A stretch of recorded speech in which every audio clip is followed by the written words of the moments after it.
नमस्कार, राज्यसभा टीवी के विशेष कार्यक्रम प्रश्नकाल में आपका स्वागत है। मैं हूं मोहम्मद फातेह टीपू और मेरे साथ हैं मेरे सहयोगी रविंद्र सिंह शौरौन।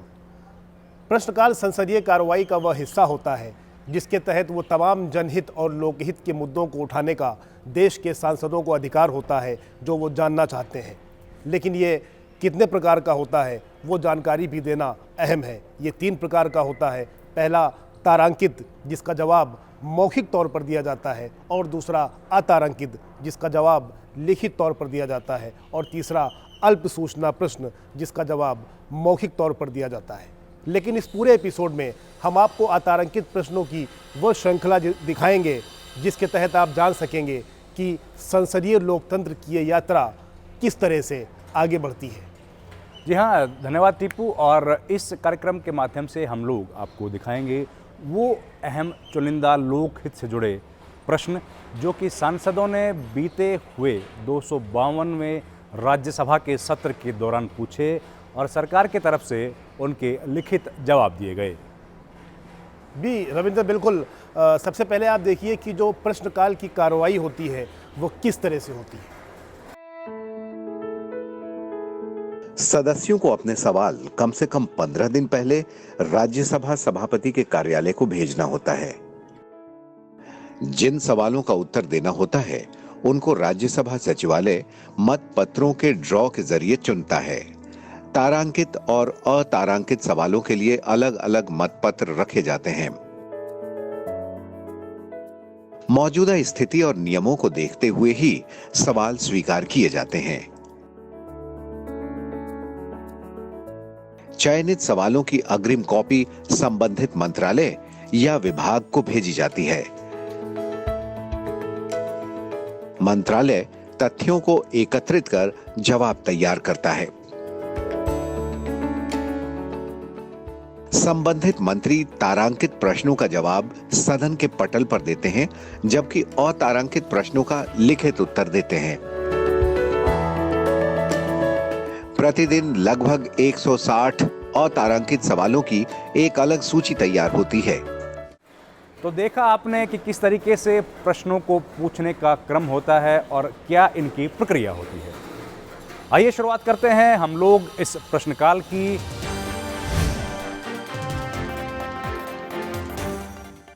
ये प्रश्न जो है डॉक्टर विकास महात्मे ने पूछा है और उन्होंने जानना चाहा है सरकार से कि पशुधन और डेयरी ये जो क्षेत्र है इसमें क्या संभावनाएं हैं, क्या सरकार इसमें किसी तरीके से ज़्यादा लोगों को रोज़गार मिले इस विषय पर काम कर रही है।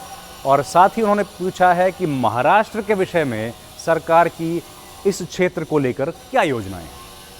जी रविंद्र, इसका जवाब पशुपालन, डेयरी और मत्स्य पालन राज्य मंत्री डॉक्टर संजीव कुमार बालियान ने दिया है। उन्होंने बताया है कि सरकार किस तरह से ग्रामीण क्षेत्रों में इन पशुओं को संरक्षण प्रदान करने के लिए कदम उठा रही है।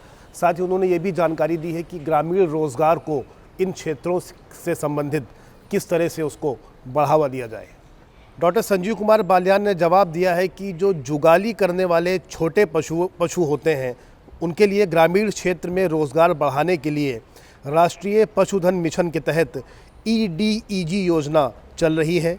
इस योजना के 4 घटक हैं। जुगाली करने वाले छोटे पशुओं और खरगोशों का समन्वित विकास यानी IDSRR भी इसको कहा जाता है। कुक्कुट उद्यम पूंजीगत निधि यानी PVCF भी इस योजना को कहा जाता है। वहीं भैंसों के जो नर खासकर जो बछड़े होते हैं उनके संरक्षण और रक्षण के लिए एक योजना चल रही है जिसको SMBC भी कहा जाता है। EDG घटक मुख्य रूप से उद्यमिता विकास और प्रौद्योगिकी संचार के लिए बनाया गया है।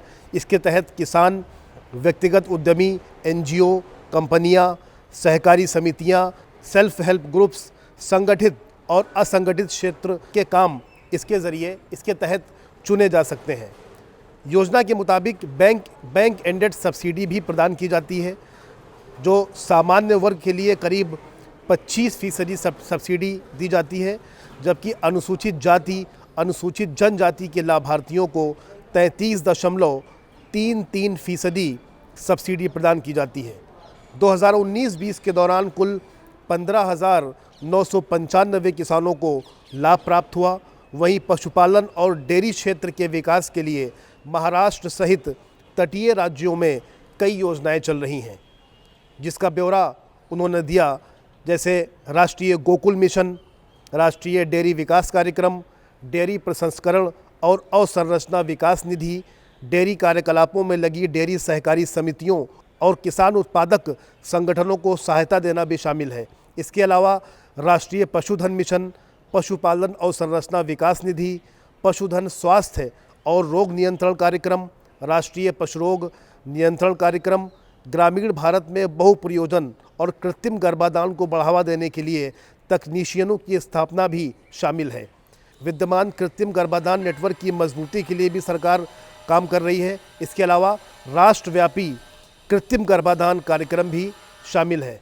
तो ये जवाब मंत्री ने दिया कि किस तरह से सरकार जो छोटे उद्योग हैं और ख़ासकर जो छोटे पशु हैं उनको देखते हुए और उनको संरक्षण देते हुए किस तरह से देश के कोने कोने में खासकर महाराष्ट्र सहित वो किस तरह से सरकार कदम उठा रही है। तो अगला सवाल एनसीपी सांसद वंदना चौहान ने पूछा है। उन्होंने जानना चाहा है कि क्या कोविड-19 महामारी के दौरान जो सरकार की स्टार्टअप्स योजना है इस पर क्या प्रभाव पड़ा, क्या निवेश की मात्रा में भी स्टार्टअप्स के तहत कमी आई, या सरकार किस तरह से खासकर इस महामारी के दौरान स्टार्टअप्स के तहत जो तमाम रोज़गार हैं उनका समाधान कैसे किया और रोज़गार को खासकर पैदा भी किस तरह से किया, तो ये उन्होंने जानना चाहा। जी बिल्कुल, जिस तरीके से कोरोना की जो महामारी आया, संक्रमण फैला देश में, उसका जाहिर तौर पर असर आर्थिक विकास पर ज़रूर हुआ है और ख़ास तौर पर जो छोटे उद्योग थे या लघु उद्योग थे उन पर इसका बहुत असर हुआ है। और सरकार ने बताया कि किस तरीके से सरकार की सहायता प्राप्त करने के बाद एक बार दोबारा से अर्थव्यवस्था पटरी पर लौट रही है, छोटे उद्योग कैसे काम कर रहे हैं। इसका जवाब देते हुए केंद्रीय वाणिज्य और उद्योग मंत्री पीयूष गोयल ने कहा है कि DPIIT द्वारा मान्यता प्राप्त जो स्टार्टअप्स में साल 2017 में जहां 49,648, 2018 में 95,338 और 2019 में 1,54,558 नौकरियां जो है वो दी गई हैं। और DPIIT ने कोविड-19 से निपटने के लिए नए उपायों का पता लगाने के लिए यूनाइटेड अगेंस्ट कोविड-19 चैलेंज ये भी शुरू किया है कि जो तकलीफ़ें आई हैं उद्योग जगत को उसके खिलाफ एकजुट होकर कैसे उससे पार पाई जाए और उद्योग को दोबारा से पटरी पर तेज़ गति के साथ चलाया जाए। सिडबी जो है small industrial development bank of India, उन्होंने स्टार्टअप ऐप्स के लिए कोविड-19 स्टार्ट ऐप सहायता स्कीम को भी शुरू किया है। और साथ ही मंत्री जी ने बताया कि इस योजना का मकसद कोविड-19 के आर्थिक प्रभावों से निपटने की क्षमता रखने वाले, नव प्रयोग रखने वाले स्टार्टअप्स को मदद करना है। स्कीम के तहत स्टार्टअप्स 2 करोड़ रुपए तक का ऋण का लाभ ले सकते हैं और सिडबी से सहायता के तहत 48 घंटे के अंदर MSME ऋण के लिए 5% रियायती ब्याज दर का भी ऐलान किया गया है।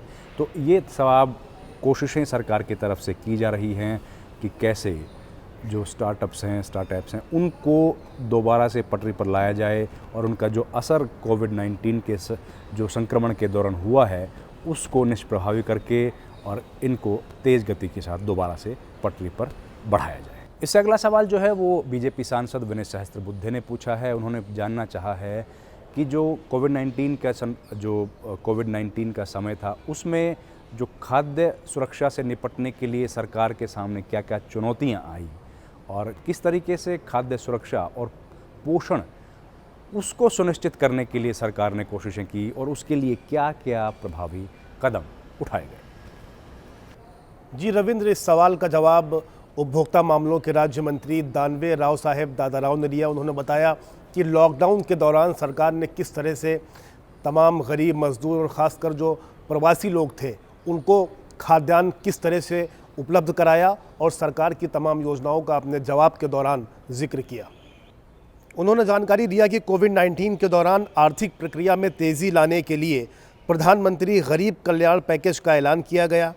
सरकार ने अप्रैल से जून 2020 यानी 3 महीने की अवधि के लिए डायरेक्ट बेनिफिट ट्रांसफ़र यानी DBT के अधीन कवर किए गए लाभार्थियों को खाद्यान्न उपलब्ध कराया गया। इस योजना के तहत सभी लाभार्थियों के लिए 5 किलोग्राम प्रति व्यक्ति प्रति माह की दर से निःशुल्क खाद्यान्न उपलब्ध कराया गया। करीब 80.96 करोड़ लाभार्थियों को 121 लाख टन खाद्यान्न उपलब्ध कराया गया।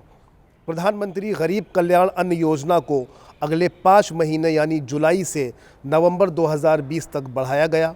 इस समयावधि में लगभग 80.43 करोड़ लाभार्थियों को 201 लाख टन खाद्यान्न आवंटित किया गया। इस योजना के तहत करीब 19.4 करोड़ परिवारों को फ़ायदा मिला, जो 8 महीनों के लिए 5 किलोग्राम प्रति व्यक्ति प्रति माह की दर से दलहन भी उपलब्ध कराया गया। अप्रैल से जून 2020 के दौरान 5.71 लाख टन खाद्यान्न आवंटित किया गया। जुलाई से नवंबर 2020 के दौरान 9.71 लाख टन साबुत चने का भी आवंटन किया गया। प्रवासी और फंसे हुए प्रवासियों के लिए भी निःशुल्क खाद्यान्न आवंटित किया गया। मई से जून 2020 के दौरान 5 किलोग्राम प्रति व्यक्ति प्रति माह की दर से खाद्यान्न उपलब्ध कराया गया। कोविड-19 के दौरान आवंटित खाद्यान्न राष्ट्रीय खाद्य सुरक्षा अधिनियम या राज्य राशन कार्ड के अधीन कवर नहीं है। इसका मतलब ये हुआ कि कोविड-19 के दौरान जो भी खाद्यान्न खासकर लॉकडाउन के दौरान जो उपलब्ध कराया गया देश के कोने कोने में, वह ये जो कानून है इसके तहत वो नहीं आता। ये सरकार की विशेष योजना के तहत ये खाद्यान्न देश के कोने कोने में लोगों को उपलब्ध कराया गया। योजना के तहत प्रवासियों को मई जून 2020 के दौरान 1 किलोग्राम प्रति परिवार प्रति माह की दर से निःशुल्क साबुत चना उपलब्ध कराया गया। प्रवासियों के लगभग 1.66 करोड़ परिवारों को लाभ देते हुए मई जून 2020 के लिए 27,001.19 टन साबुत चना आवंटित किया गया। लॉकडाउन के दौरान सामुदायिक रसोई चला रही सामाजिक संस्थाओं और NGOs को खाद्यान्नों की आपूर्ति करने की योजना 8 अप्रैल 2020 से लागू की गई थी। इस योजना के तहत संस्थाओं को 21 रुपये प्रति किलोग्राम की एक समान दर पर गेहूं और 22 रुपये प्रति किलोग्राम की एक समान दर पर चावल जारी किया गया। भारतीय खाद्य निगम के किसी भी डिपो से ऐसे प्रत्येक संगठन को खाद्यान्नों का आवंटन करने की कोई अधिकतम सीमा नहीं थी। पहले ये स्कीम जून 2020 तक थी, अब ये वर्ष 2020 और 21 की शेष अवधि के लिए उसी दर और शर्तों पर बढ़ा दी गई है। इस योजना के तहत 228 संगठनों द्वारा कुल 1210 टन गेहूं का उठान भी किया गया। करीब 1000 से ज़्यादा संगठनों द्वारा 9000 से ज़्यादा टन चावल का उठान किया गया और निगरानी के लिए सभी राज्यों और संघ राज्य क्षेत्रों में टोल फ्री नंबर के तहत एक ऑनलाइन शिकायत निवारण प्रणाली की भी स्थापना की गई। इसके तहत कुल अब तक 1406 शिकायतें प्राप्त हुईं, जो संबंधित राज्यों को उचित कार्रवाई करने के लिए भेजा जा चुका है। तो अगला सवाल कांग्रेस सांसद अंबिका सोनी ने पूछा है। उन्होंने राष्ट्रीय खुदरा नीति के तहत ये जानना चाहा है कि सरकार के पास ऐसी कोई योजना है जिसके तहत जो खुदरा व्यापारी हैं उनको सहयोग और सहायता प्रदान की जा सके। वहीं जो 65 मिलियन देश के जो छोटे व्यापारी हैं उनके लिए क्या सरकार कोई पॉलिसी, नीति या योजना ला रही है? जी हाँ, इस प्रश्न के जवाब में केंद्रीय वाणिज्य मंत्री पीयूष गोयल ने कहा है कि सरकार राष्ट्रीय खुदरा नीति लाने पर विचार कर रही है और उससे जुड़े जितने भी स्टेक होल्डर्स हैं उनके साथ अलग अलग स्तर पर विचार विमर्श चल रहा है। उन्होंने बताया कि सरकार ने एक जो व्यापार कल्याण बोर्ड गठित किया है उसका भी मकसद यही है कि किस तरीके से व्यापारियों की मदद की जाए और ख़ासतौर पर छोटे व्यापारी और उनके साथ काम करने वाले जो भी लोग हैं, जो उनके मजदूर हैं या जो उनके सहयोगी हैं, उनकी भी किस तरीके से सहायता की जाए। और क्योंकि ये बहुत बड़ी संख्या है, उसमें कैसे उनका सरकार की तरफ से कंट्रीब्यूशन हो, सरकार उनका लाभ कर सके। तो इस प्रश्न के जवाब में उन्होंने कहा है कि सरकार जो राष्ट्रीय कल्याण बोर्ड, राष्ट्रीय व्यापारी कल्याण बोर्ड का गठन किया है, उसका मकसद व्यापारियों और उनके कर्मियों का कल्याण करना है। उसमें हर तरह का कल्याण शामिल है, आर्थिक हो या फिर सामाजिक जो है वो भी उसमें दिया जाए कि किस तरीके से सामाजिक जो सुरक्षा है और अन्य सुविधाएं स्वास्थ्य से लेकर वो उन तक पहुंचाई जाएं। इसके अलावा उन्होंने कहा कि व्यापार पर लागू जो नियम है उनको थोड़ा सा सरलीकरण किया जाए ताकि ज़्यादा से ज़्यादा लोग व्यापार कर सकें और जो व्यापार कर रहे हैं उनको भी तकलीफ़ें जो कठोर नियमों की वजह से आती हैं या जो कॉम्प्लेक्स उनका सिस्टम है उसको थोड़ा सा सरलीकरण किया जाए। अनुपालन भार में कमी लाना और व्यापारियों के लिए निधि की उपलब्धता में सुधार करना। जिस भी जो व्यापारी होते हैं उनको ज़रूरत पड़ती है किसी भी तरीके से अपने व्यापार को बढ़ाने की या कुछ घाटा है उससे निपटने की, तो उसमें कैसे उनको निधि मिल सके ताकि अपने व्यापार को वो आगे बढ़ा सकें और ख़ुद का और अपने साथ जुड़े हुए लोगों का किस तरीके से लाभ कर सकें, उस पर भी सरकार नीति लाने की जो है वो कोशिश कर रही है, उसके बारे में चर्चा की जा रही है। और उसके लिए सरकार ने कहा है कि इस पर नीति जो है वो विचार विमर्श किया जा रहा है, स्टेक होल्डर्स के साथ बातचीत की जा रही है। अगला प्रश्न जो है वो 3 सांसदों ने पूछा है, यानी कि 3 सांसदों का सेम प्रश्न है, जिनमें एक छाया वर्मा शामिल हैं सांसद, विशंबर प्रसाद निषाद और चौधरी सुखराम सिंह यादव। इन तीनों सांसदों ने रेल मंत्री से जानना चाहा है कि जो पिछले 5 बरस में जो रेलवे का इलाका है, रेलवे की ज़मीन है, उस पर जो अवैध कॉलोनियाँ बसी हैं या झुग्गियाँ बसी हैं, क्या उनको हटाने के लिए सरकार की तरफ से कोशिशें की गई हैं। साथ ही साथ उन्होंने जानना चाहा है कि जो इस इलाके के डीआरएम हैं, उन्होंने किस तरीके से सरकार की जो ज़मीन है उस पर झुग्गियाँ ना बसें, या बसी हैं तो कितनी झुग्गियाँ बसी हैं, इसके लिए सरकार की क्या योजना है और सरकार की तरफ से उस पर क्या काम किया गया है। जी रविंद्र, बिल्कुल इस सवाल का जवाब रेल मंत्री पीयूष गोयल ने दिया है। देखिए, ये मामला बेहद अहम है और कोई नया मामला नहीं। दिल्ली एनसीआर में जो ये झुग्गी और झोपड़ी हैं, करीब ये 3 दशक से यहाँ पर बसी हुई हैं। समय समय पर अलग अलग समय अंतराल में ये मुद्दा उठाया गया, लेकिन फ़िलहाल सितंबर 2020 में, यानी इसी साल, जो सुप्रीम कोर्ट का फ़ैसला आया, उसके तहत सुप्रीम कोर्ट ने आदेश दिया कि जो दिल्ली एनसीआर की 140 किलोमीटर लंबी रेलवे लाइन है, उसके जो अगल बगल 48,000 तकरीबन जो झुग्गियाँ बसी हुई हैं, इनको 3 महीने के भीतर हटाया जाए, जिसके तहत रेलवे महकमा हरकत में आया और उन्होंने कार्रवाई शुरू की। तो रेल मंत्री ने जो जवाब दिया, उसके तहत तमाम जो रेलवे के पदाधिकारी हैं उनका इस्तेमाल किया गया, आरपीएफ का इस्तेमाल किया गया इन झुग्गियों को हटाने के लिए। तो जो जवाब दिया रेल मंत्री पीयूष गोयल ने, उन्होंने बताया कि रेलवे पदाधिकारियों द्वारा नियमित तौर पर सर्वेक्षण कराया गया और झुग्गियों का लेखा जोखा निकाला गया। अतिक्रमण को हटाने के लिए रेलवे सुरक्षा बल और दूसरे अधिकारियों की सहायता से अभियान चलाया जाता रहा। झुग्गी को हटाने के लिए पीपीई अधिनियम 1971 के तहत कार्रवाई की जाती रही है। रेल भूमि के किनारों के साथ 4 दीवारी का निर्माण किया गया। रेल भूमि पर सघन वृक्षारोपण, यानी अच्छी खासी तादाद में पेड़ लगाए गए। अतिक्रमण के फैलाव को रोकने के लिए क्षेत्रीय रेलवे निगरानी स्तर पर निगरानी की जाती है। वहीं रेल भूमि के किनारों के साथ साथ 4 दीवारी का निर्माण करना और बाड़ लगाना भी शामिल है। पिछले 3 वर्षों के दौरान 21.36 किलोमीटर 4 दीवारी और बाड़ का निर्माण किया गया। खाली पड़ी हुई भूमि को संरक्षित करने के लिए लगभग 68,900 वृक्ष और झाड़ियाँ उगाई गईं।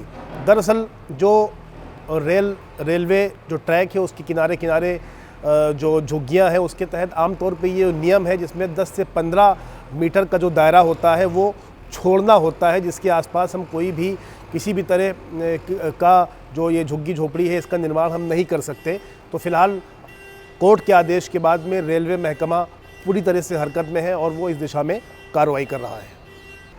अगला सवाल एनसीपी सांसद डॉक्टर फौजिया खान ने पूछा है। उन्होंने जानना चाहा है कि केंद्र सरकार की जो कौशल विकास योजना है, उसके तहत क्या छात्राओं के लिए अलग से इस सिलसिले में कोई योजना सरकार चला रही है या भविष्य में इससे जुड़ी कोई योजना ज़मीन पे उतारने का सरकार का इरादा है। वहीं इससे जुड़े हुए जो तमाम जो आवंटन होते हैं या जो निधि है, उसको लेकर के सरकार क्या योजना बना रही है। जी, इस प्रश्न का जवाब राजकुमार सिंह, जो कि कौशल विकास और उद्यमशीलता मंत्रालय में राज्य मंत्री, उन्होंने दिया है। उन्होंने कहा है कि सरकार कौशल के विकास, यानी कि छात्रों में कौशल विकास हो, उसके लिए लगातार योजनाएं बना रही है, लगातार कोशिश कर रही है। और इसके लिए छात्राओं को अलग से कोई ऐसी योजना नहीं है जो छात्राओं को केवल दी जाए और छात्रों को ना दी जाए, वो सबको एक समान दी जा रही है। और प्रधानमंत्री कौशल विकास योजना के तहत ही छात्र और युवाओं को प्रशिक्षण प्रदान किया जा रहा है ताकि उनको एक स्किल डेवलप हो और अपने रोज़गार के क्षेत्र में अपना रोज़गार वो शुरू कर सकें या फिर उसके माध्यम से उनको कोई दूसरा कामकाज मिल जाए। उन्होंने आगे बताया कि इस योजना के तहत पिछले 4 साल में छात्राओं की भागीदारी बढ़ाने के लिए कदम ज़रूर उठाए गए हैं। प्रत्येक ज़िले में प्रशिक्षण केंद्र है। देखिए जितने भी देश के ज़िले हैं उनमें सब में प्रशिक्षण केंद्र खोला गया है, जिसमें जा कर के तमाम जो युवा हैं या छात्र हैं जिनको इच्छा है वो वहाँ पे स्किल्स कौशल को सीख सकते हैं ताकि भविष्य में उनको रोज़गार मिल सके। और छात्रों के लिए वहाँ पर वाहन भत्ता 1000 रुपये भी दिया जा रहा है, यानी कि जो प्रत्येक ज़िले में प्रशिक्षण केंद्र खुला है वहाँ पहुँचने के लिए छात्राओं को वाहन भत्ता दिया जा रहा है ताकि छात्राओं को बराबरी के मौके जो है वो मिल सकें। अगर प्रशिक्षण केंद्र ज़िले के बाहर है तो वहाँ वाहन भत्ता 1500 रुपये, यानी कि अगर किसी ज़िले में नहीं है तो और वहाँ दूर जाना पड़ता है तो उनको 1500 रुपये तक का वाहन भत्ता भी दिया जा रहा है।